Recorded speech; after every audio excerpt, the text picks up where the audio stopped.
We were created to be creative. Our ears were created to take the slightest vibrations of air and turn them into sounds we hear, both glorious and atrocious. Sounds have pitch, pitches have duration. Long and short pitches come together to form melodies. Adding pitches together causes harmony. Melodies and harmonies together create pieces of music. Writing, performing, and listening to music allows us to express ourselves in ways that other created beings cannot. Every culture has its musical preferences.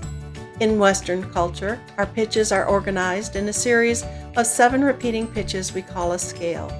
From that scale, our ears are attuned to hearing harmonies that fill music with all the sounds that form the spectrum of our culture. Let's start with the C scale. It's called that because the first note is a C. Next, we will add the 7 pitches in order above it, D, E, F, G. And recall that I said that the name of the pitches are repeated?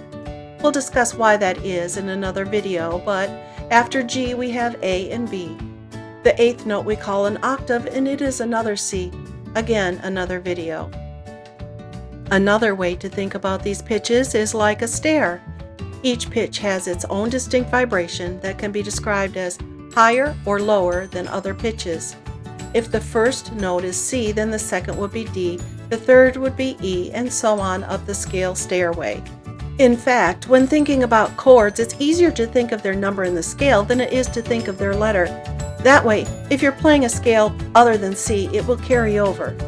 Now that we have that background out of the way, let's talk about how chords are made.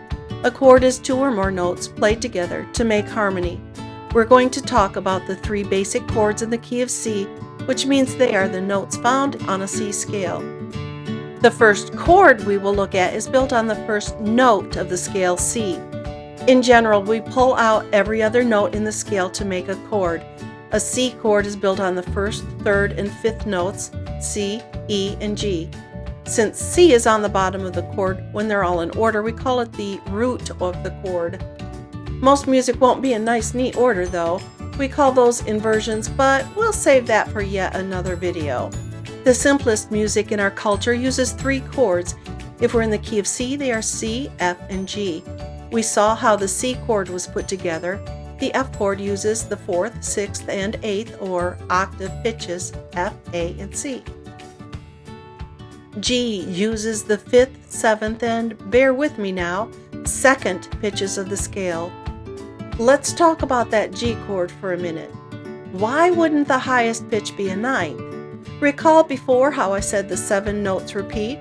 The note called D is both the 2nd and the 9th on the steps, but we want to keep it in the 7 notes of the scale so it doesn't get even more confusing than it already is.